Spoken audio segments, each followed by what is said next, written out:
Hey YouTube, Captain Al here with the Turbine Dude YouTube channel. Standing in front of my 1981 Mitsubishi Marquis.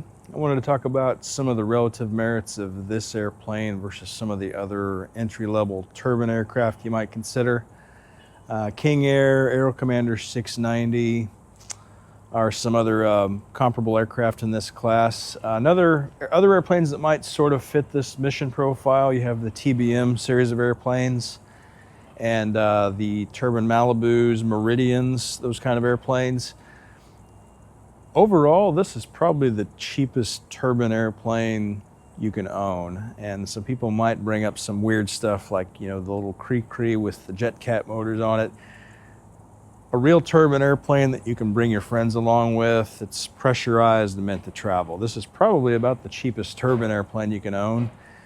And some of the things that make that so, the purchase price of one of these is pretty low compared to even a lot of the single engine turbine airplanes. So the middle of the market here on an Mu2, round numbers, you could say is $500,000. The very cheapest Meridian you're gonna see is probably around $1 million. So you're already talking double the buy-in.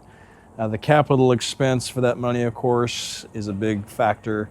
So your monthly payment for something like that, because it's twice as much money, would be twice as much money. Again, even if you're paying cash, there is some opportunity cost on that money, investment returns that you're not earning and such. So the fact that the buy-in on these is so low makes them a pretty attractive option.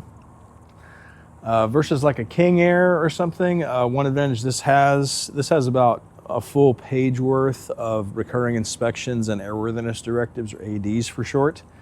A KingAir has more like 4 pages. So a KingAir has a lot more calendar items.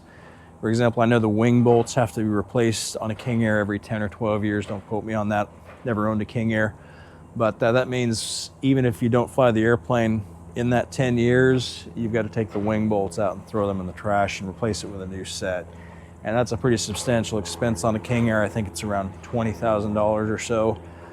This airplane, pretty reasonable. It's mostly recurring inspections based on, they're mostly hourly based. There are some calendar items. And the ADs, again, same thing. Some are hours based and some are calendar items. Sorry about the airplane noise. We are right by an airport here, or on an airport, as it were. Compared to another aircraft that is really close to this in capabilities and the buy-in and everything would be maybe something like a Piper Cheyenne 2. Considered that aircraft as well. I did speak with one gentleman that had moved on from an Aerostar to Cheyenne 2, and he recently reached out to me. He has sold his Cheyenne 2 and he bought one of these aircraft. What drove him to that, I think he was really happy with the Cheyenne. He did mention that they were having some issues getting parts, and he didn't say which parts. And again, I'm not a Cheyenne expert, but he had moved to this aircraft because the product support from Mitsubishi is still pretty fabulous.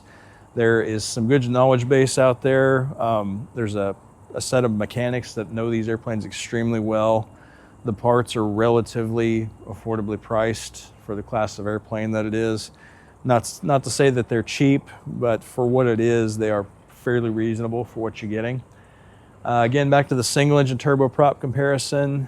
I probably could have stretched and bought a Meridian at the low end of the market, but I would have been getting an older aircraft with older avionics, probably a really high time engine. And when I started looking at that, it's not quite as fast. It doesn't carry nearly as much. I think a Meridian has probably half the useful load of what this aircraft has. And so for me, it seemed like the buy-in was twice as high, and you're getting, in a way, half as much airplane. There's some arguments to be made for the single engine turboprops. Certainly not knocking them. If money were no object, I probably would have looked at one of the TBM airplanes. I do think they're wonderful airplanes. Probably more speed than this even. You know, pretty good useful load. Again, phenomenal airplanes. I'm not knocking the TBMs. But if you are working on a budget, I think this airplane makes a ton of sense if you're qualified to fly it. So we talked a little bit earlier in another video about how this is a little bit of a demanding airplane to fly. Has about the same amount of wing area on it as a J3 Cub, and from that you're suspending an airplane that at max gross weight is 11,575 pounds. So those two things together mean it either needs to go really fast or it needs the flaps down. And it does have really wonderful Fowler flaps on it. They go down to 40 degrees. With those down, it'll fly really slow. The stall speed at gross weight is around 80 knots. If you're below gross weight, you're down into the 75-ish knot range maybe, if you're relatively light on the stall speed.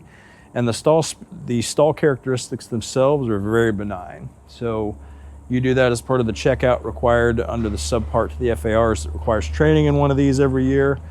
And you go do stalls in this thing thinking it's gonna be hard to handle or roll a wing off on you. It really is not. It really is pretty friendly in the stall. So I do think it compares very favorably to the single engine turboprops and the other entry-level twin turboprops you might buy. Just all things considered, with the ongoing maintenance expense, is pretty reasonable. I think probably, just shooting from the hip, I think it probably is cheaper to own and operate than the single engine turboprops. The recurring inspections and ADs and the parts costs and everything, I suspect this airplane probably costs less to own than a TBM, even ignoring the capital cost. So again, very happy with the airplane so far. It really was the only option that I had in the turbine market, because obviously turbine airplanes, the purchase price is so much higher than what you pay for a piston airplane. But again, I do think this compares very favorably. You're nipping at the heels of even some of the light jets. Phenom 100 is roughly a 380 knot airplane. But again, the bottom of the market there, you're talking 2.5 million maybe at the bottom of the market. You're not going very much faster. And so a jet is a nicer experience. There's no getting around that. The reason you buy a turboprop, there's really two reasons. One is cost. The other is you have a really unique set of needs that requires the turboprop, such as short runways.